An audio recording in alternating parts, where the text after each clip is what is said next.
Hello, and welcome to the world of Pokemon.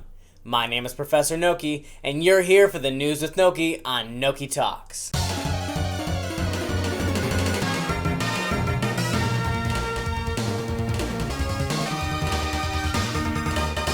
Today, I'll be breaking down some minor rumors regarding Pokemon Sword and Shield, some recent updates to Pokemon GO, the Switch Lite, and the deleted scenes from Avengers Endgame. I'm gonna switch things up a little bit and talk first about the Avengers Endgame deleted scenes, which have now been pretty much seen by everybody as they were made public through the movie's release. And seriously, if you haven't checked them out yet, I would highly suggest you do so right after you watch this video, because that is so worth it. There's so many great scenes that could have and maybe even should have been in the movie, but that's for another discussion. Everybody was also a little shocked when Marvel presented officially animated dummy scenes that were written into the scripts of many of the actors. These scenes are hilariously animated, and another thing I would highly suggest you check out if you haven't already. And again, many of the revelations in these scenes really could have played into the overall arc of the storyline that we ended up getting in Endgame, and honestly could have overall implications as to where the direction of the MCU might be headed. And now, diving back into the world of Pokemon, we go onward to Pokemon GO. For those of you Pokemon GO players who have not heard yet, Pokemon GO has increased the overall storage capacity in the game, an update that many fans have been asking for a very long time, as the storage has been rather small and many people fill up their storage almost instantaneously. I know that I rarely play the game, and I have actually filled up my storage a couple of times in my playing of it. Also, on the topic of storage, they have temporarily increased gift storage as part of an event where they've also unveiled a new shiny Bonsly. And speaking of shinies, for those of you who have had time to enjoy, Rayquaza in its shiny form has now been available in raids more frequently. Probably the greatest shiny that's ever been put into Pokemon GO, and honestly, maybe even into the core RPG as well.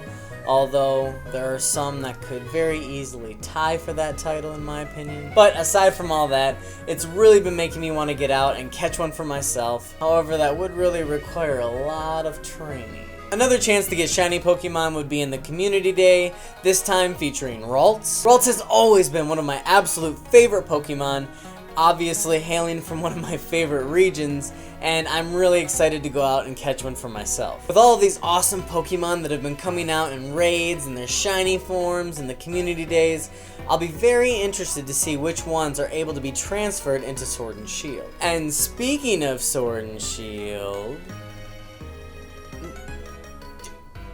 Not yet.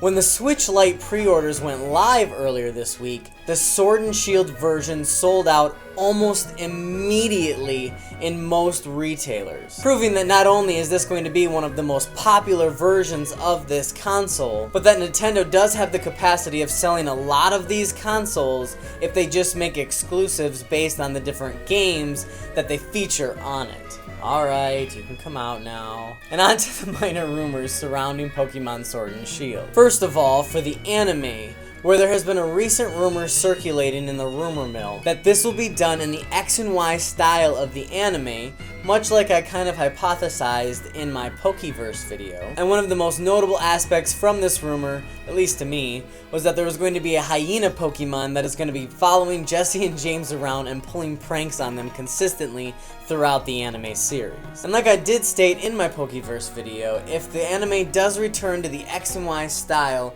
that would be absolutely amazing, and I think the Galar region would be perfect for it. And speaking of the connection between X and Y and Kalos and Sword and Shield and Galar, there has been a recent recirculation of the rumor that we will be returning to the Kalos region in the post-game of Sword and Shield. This has been something I've talked about a few times, and honestly, not only is it one of my biggest hopes, but I also honestly expect that we will get at least some taste of that region in this game. I feel like if they don't pay homage to the Kalos region in this game, it would be an absolutely huge missed opportunity in the Pokemon franchise. Not only do France and England share an immense history with each other, but they've also set up this amazing storyline they can play off of with the 3,000-year war involving Kalos and an unnamed other entity.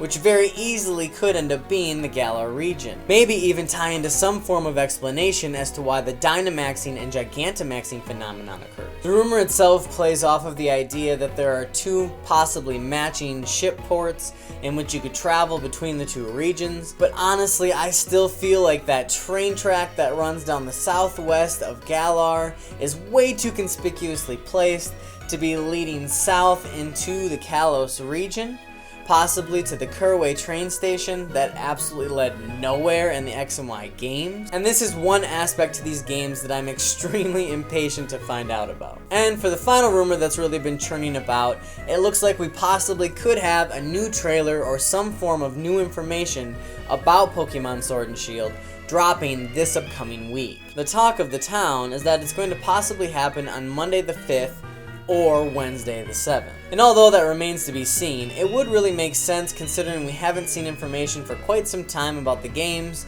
and they really need to continue that excitement and hype to bring people to the games and want people excited for the games when they come out in November. What do you guys think about the stories that I talked about today?